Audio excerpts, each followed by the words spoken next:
आज हम कक्षा अष्टम विषय हिंदी पाठ 15 शीर्षक है बड़े घर की बेटी। मुंशी प्रेमचंद द्वारा लिखित यह कहानी दो जमींदार परिवार के बीच की है। एक है बेनी माधव सिंह, जिनका गांव है गौरीपुर। वहाँ के वे जमींदार हैं और किसी समय मतलब समय के अंतराल में जो वर्तमान समय था उससे पहले जो समय बीत गया भूतकाल में, काफ़ी धन धाम थे, संपत्ति अधिक थी, जमीन जायदाद, पक्का तालाब, मंदिर। परंतु समय बीता गया, उनकी थोड़ी मुश्किल बढ़ गई और उस तालाब और मंदिर की मरम्मत भी बड़ी मुश्किल से होने लगी। तो बेनी माधव सिंह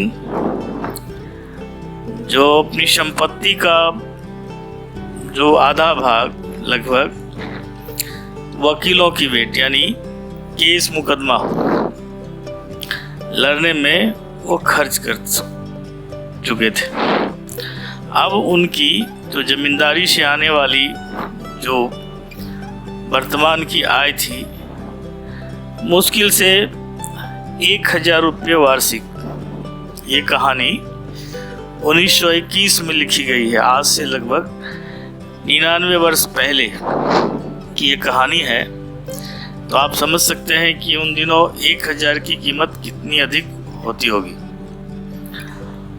तो ठाकुर साहब के दो बेटे, एक का नाम था यानी बेनी माधव सिंह के दो बेटे, एक का नाम था श्रीकंठ सिंह और जो बड़ा बेटा था दूसरे का नाम लाल बिहारी।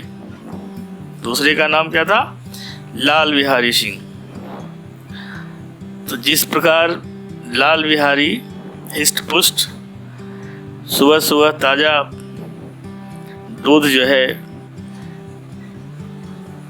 कम से कम 2 सेर, तो आप लोगों को अभी ऐसा लग रहा होगा कि सेर क्या होता है।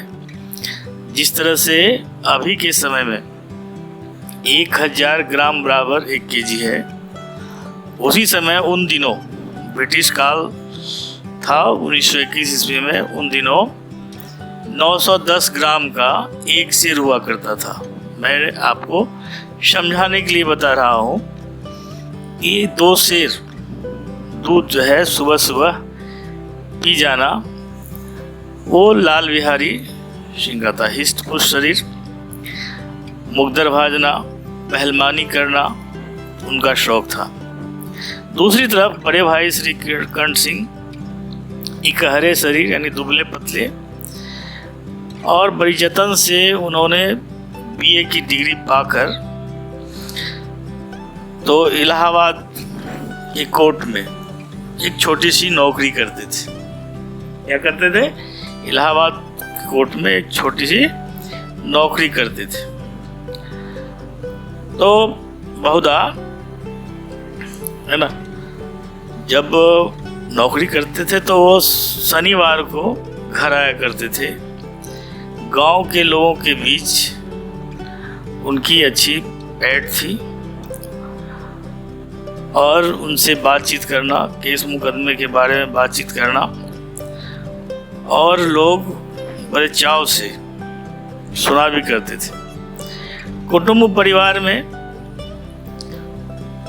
गांव समाज में उनकी अच्छी इज्जत हुआ करती थी।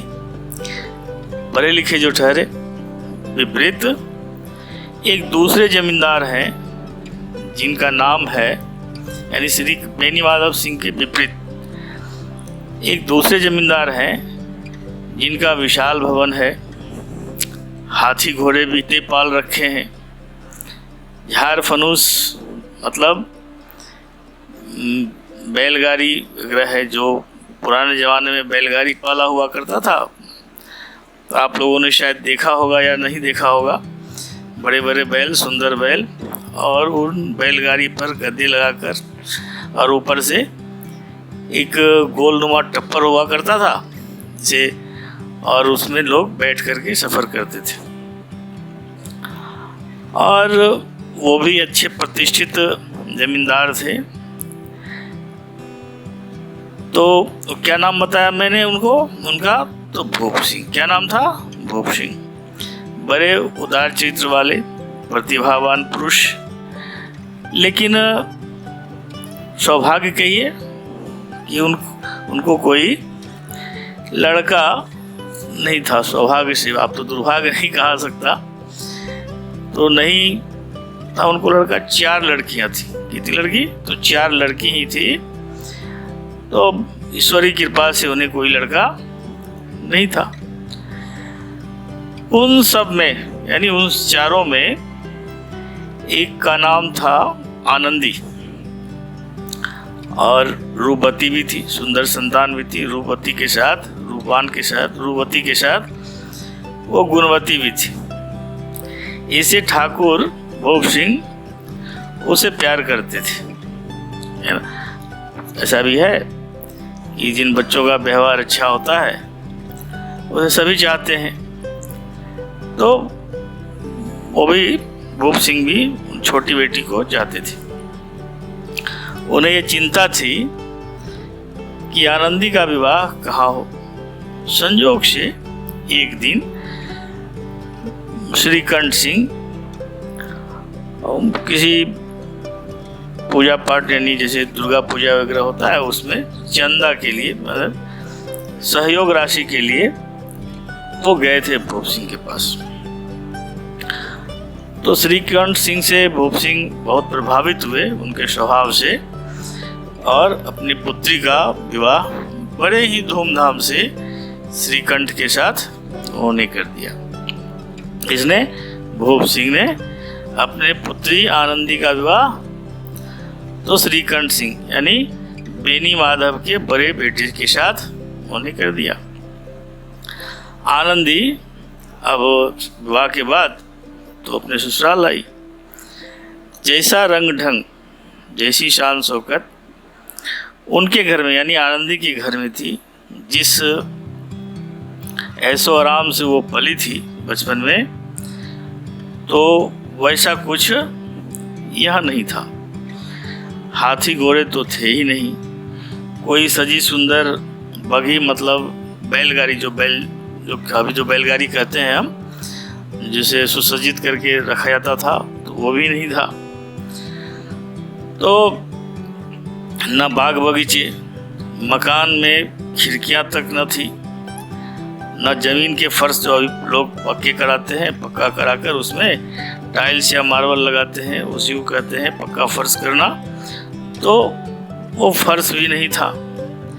सीधा साधा देहाती ग्रस्त जीवन उनको किसके यहाँ मिला? तो श्रीकंठ सिंह के मिला। इन परिस्थितियों में वो धीरे धीरे अनुकूलित हो गई, मानो विलास के सामान से उनका कभी नाता ही न रहा हो। किनका? तो आनंदी का नाता ही न रहा हो, ऐसा समझ लीजिए। धीरे धीरे अपने आप को उसने ढाल लिया। श्री कृष्ण श्रीकंठ सिंह का छोटा भाई लाल बिहारी एक दिन दोपहर के समय, कब? दोपहर के समय 2 चिड़िया लिए हुए आया और आवाज देकर बोला अपने भाभी से, यानी आनंदी से, कि जल्दी से इसे पका दो, मुझे भूख लगी है। आनंदी भोजन बनाकर उसकी राह ही देख रही थी, इसकी तो लाल बिहारी की, वो आएगा और खाना खाएगा। लेकिन अब तो ये नया व्यंजन बनाने को मिल गया, तो नया व्यंजन उसने बनाया। तो उसने देखा हाड़ी, मतलब कहते पहले तो मिट्टी के बर्तन वगैरह चलते थे, उसे ही हाड़ी कहा जाता था, उसमें रखा जाता था घी वगैरह। तो उसमें देखा कि हाड़ी में लगभग पाव भर से अधिक घी न था। अब आप तो जानते ही हैं, बड़े घर की बेटी है तो खर्चीला स्वभाव है। तो उसने क्या किया कि उस पाव भर घी में को जो है, उस पाव भर घी में उस मांस को बना डाला। जब लाल बिहारी खाने बैठे तो दाल में घी न था। क्या था? दाल में घी न था। तो आनंदी से कहा, तो आनंदी ने कहा कि दाल में घी नहीं है। तो आनंदी ने कहा कि घी खत्म हो गए। तो कुछ पाव भर घी थे, उसमें मैंने मांस बना दिया। अब तो आप जानते हैं, जब भूख लगी होती है तो अच्छी बात भी कड़वी लगती है। तो उन्होंने कहा कि अभी तो कुछ दिन पहले घी आया था तो वो खत्म हो गई। तो लाल बिहारी ने भावज को निठाई बहुत बुरी लगी, तुनक कर बोली। किसने? लाल बिहारी ने कहा कि मैके में तो जैसे घी की नदी बहती है। मतलब वो जो पाव भर घी में उसने बना दिया था वो मांस, दाल में घी न पड़ा, इस कारण से उसने कहा कि लगता है कि आपके मैके में घी की नदियां बहती है। एक बात तो समझ लीजिए कि अगर मैके की बात हो जाए तब तो फिर स्त्रियां आग बबूला हो उठती है, वो किसी बात को सहन कर सकती है, लेकिन मैके की बात को कभी सहन नहीं कर सकती। इतने में उसने कह दिया कि मेरे यहाँ तो इतने घी तो एक दिन में नौकर चाकर खा जाते हैं। यहाँ कुछ जाति सूचक बात दी गई है जो आजकल कहना उचित नहीं है, इसलिए मैंने कह दिया कि आनंदी ने कहा कि इतने घी तो मेरे यहाँ नौकर चाकर खा जाते हैं। इस पर मैंने कहा ना कि भूख से व्याकुल आदमी को गुस्सा भी अधिक आ जाता है। उसने थाली पटक दी और जोर से खड़ाऊ फेंक कर मारा, जिससे आनंदी के हाथ में लग गई। उंगली में अधिक चोट आई। अब तो आप जानते हैं कि उसके बाद क्या होना है। आनंदी क्या हुई तो लाल पीला होकर, गुस्से होकर को भवन में चली गई, मतलब अपने कमरे में चली गई। और वो दिन था बृहस्पतिवार का। कौन सा दिन था? बृहस्पतिवार, जैसे गुरुवार भी कहते हैं हम लोग। तो उस दिन से तो मैंने पहले कहा था कि शनिवार को श्री कर्ण सिंह अपने काम से लौटते थे। काम कहाँ करते थे? तो इलाहाबाद में। तो वहाँ से वो लौटते थे। तो अब उनका वो राह देखने लगी। तो बृहस्पतिवार बीता, शुक्रवार बीता, शनिवार के शाम में वो आए, लेकिन बड़े बूढ़ों के साथ बातचीत करते हुए रात के 10 बज गए। खाना खाकर वो जाने लगे तो लाल बिहारी ने कहा, भैया भाभी को जरा समझा दो, मुंह जो है ना कि मर्दों से मुंह ना लगाया करे। बस इतना ही कहा। उन्होंने इस बात को बड़े हल्के में लिया। अपने घर गए, यानी आनंदी के पास गए। आनंदी ने पूछा कि क्या बात है भाई, तबीयत तो ठीक है। तो अब जानते हैं क्या कि इतना पूछना, आनंदी थोड़ा भड़क गई। उसने ने कहा कि है ना, उसने कहा कि तबीयत तो ठीक है, तो क्या बात है। तो फिर श्री कर्ण सिंह को उसने सारी बात बताई, जो घटना घटी थी वो सारी बात बताई। अब आप समझिए, रात तो हो गई थी। इसने किसी तरह से, यानी श्री कर्ण सिंह ने किसी तरह से करवट बदलते हुए रात गुजारी और फिर है ना। सुबह होते ही उसने अपने पिता के पास जाकर कहा कि मैं सब कुछ सहन कर सकता हूँ, लेकिन इस तरह की बातें, मैं कड़वी बातें भी सहन कर सकता हूँ, लेकिन इस तरह की बातें मैं सहन नहीं कर सकता। पिता ने कहा, पिता लाल बिहारी को डांट डपट के बदले उन्होंने लाल बिहारी का पक्ष ले लिया। इससे थोड़े श्रीकंठ सिंह भी नाराज हुए, जो कि श्रीकंठ सिंह धैर्यवान थे, पढ़े लिखे थे, क्रोध को थोड़ा दबाना जानते थे। लेकिन तो प्रातः काल का समय हुआ तो अपने पिता के पास जाकर उसने कहा कि अब इस घर में मेरा निर्वाह न होगा। ऐसी बातें कोई पिता सुनकर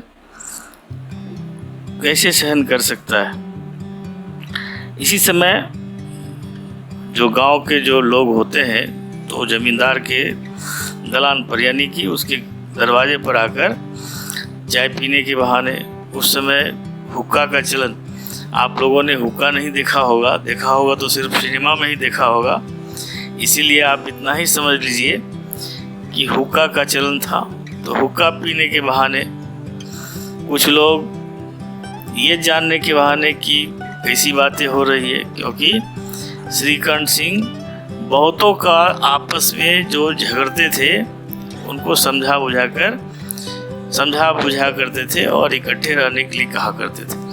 अब जब ये बात सुनी कि मेरा इस घर में निर्वाह ना होगा, तो कोई रसीद दिखाने के बहाने, कोई हुक्का पीने के बहाने, किसी बहाने से उधर कान देने लगे कि आखिर बात क्या चल रही है। पिता ने बात को संभालते हुए कहा कि बेटा तुम तो समझदार हो, मतलब वो बात को पलटना चाह रहे थे ताकि पुत्र का गुस्सा शांत हो जाए और ये बात बाद में हो। लेकिन तो वो तो क्रोध में थे, कौन? श्रीकंठ सिंह क्रोध में थे और उन्होंने पिता से कहा कि इस तरह का जो व्यवहार है, अन्यायपूर्ण व्यवहार जिसमें न्याय न मिले, और कड़वी बातें तो सही है लेकिन ये पशुवत व्यवहार, लाल बिहारी की उदारता तो अच्छी बात नहीं है। अब बेनी माधव भी थोड़ा पुत्र को समझाते हुए उन्होंने कहा, तो ये सारी बात लाल बिहारी जो है घर के चौखट के बाहर से सुन रहा था।